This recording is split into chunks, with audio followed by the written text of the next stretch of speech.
Capital City Sunday. Good morning. This week on Capital City Sunday. It's the greatest crisis facing our country, and we've got to set the stage right now to say things are going to be changing. A new federal bill on immigration, Wisconsin Congressman Glenn Grothman on why it's important that this is the first bill in the new Congress and why he believes Democrats voted to advance the proposal. They can't just knock it down. They're going to have to go through a whole process if it's in our Constitution. Plus, the Republican effort to protect voter ID requirements, the proposal moving through the legislature to enshrine voter ID rules into Wisconsin's Constitution. Senate Republicans seem to be focused on restricting people's rights instead of addressing the needs that Wisconsinites face every day.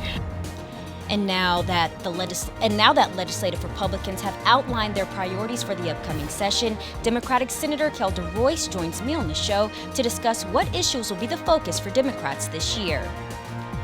Thank you for joining us. I'm Darielle Fair. The House approved its first proposal of the legislative session with a bill set to restrict illegal immigration, signaling its priorities for the congressional calendar.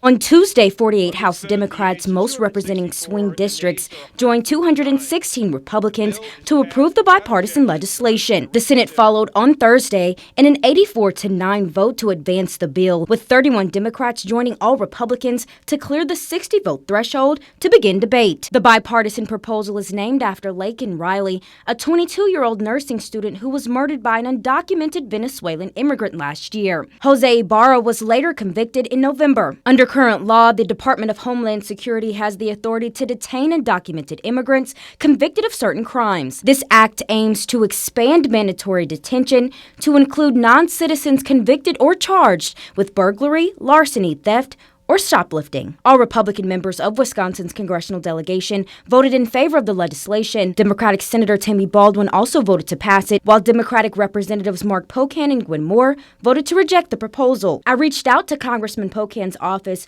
for comment on why he chose to vote no. His office said he was not available for an interview at this time and referred me to a post he made on his X account. All the actions that the Republicans have put forward to lower costs like they promised in November. Oh, wait. We didn't have any of those bills up. We had a bill that sounds perfectly reasonable, the Laken Riley Act, to make sure that if someone commits a crime and they are in the country improperly, that they could be deported, which, by the way, is the current law.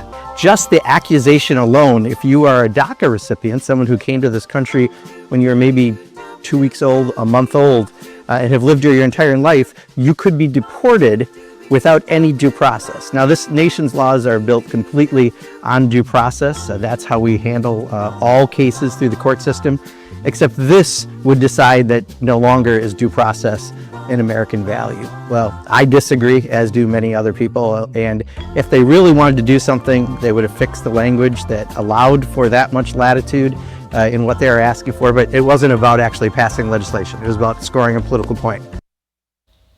Joining me on the show today is Republican Congressman of Wisconsin, Glenn Grothman. Congressman Grothman, thank you so much for your time. Glad to be on the show.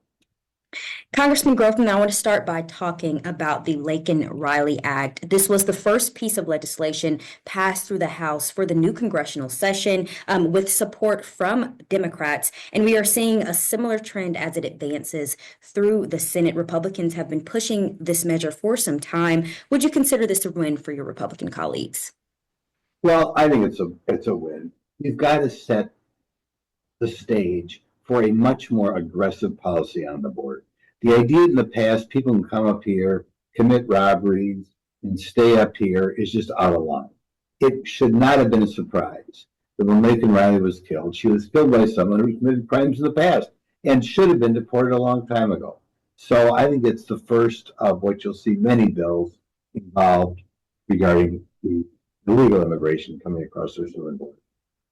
And here in Wisconsin, Democratic Senator Tammy Baldwin voted to advance this proposal, while Wisconsin's Democratic House members Mark Pocan and Gwen Moore voted no on the bill. What are your thoughts? Well, I think Tammy just came through a very tough race and therefore is maybe a little bit in tune with how the voters feel statewide. Obviously, Mark Pocan and Gwen Moore represent very Democrat districts, primarily Dane County and Milwaukee County. and maybe in those counties they're more accepting of people coming. Why was it important for this to be the first order of business this session for Republicans? Well, because I think the biggest crisis in the country is what's going on at the southern border. You have over 10,000 people, sorry, 10 million people in the last 4 years alone who should probably be deported. And the total should be reported as greater than that. It's the greatest crisis facing our country. And we've got to set the stage right now to say things are going to be changing. I think that's one of the reasons why you're already seeing those people come across our southern border. As Congress continues to consider how to address the crisis at the southern border, as you just stated, could we potentially see measures to safeguard protections for DACA recipients introduced as well? Well, I wouldn't be surprised if something's done. We've got to remember, though, that whenever you say that people who came here illegally are illegal, you're encouraging more people to come here, right? If you say a parent comes here with a 3-year-old child, and now that 3-year-old child can't be deported, well, then it's easy for the parents to stay behind. So you got to look at what the message these policies send to other people.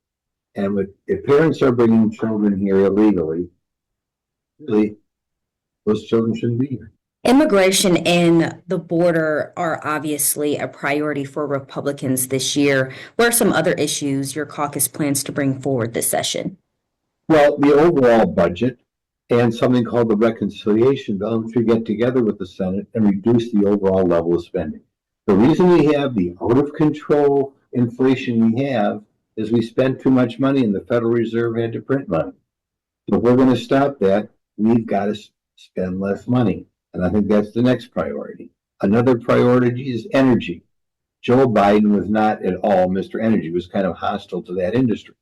We can improve our economy by producing more energy in the state of Wisconsin and in the United States.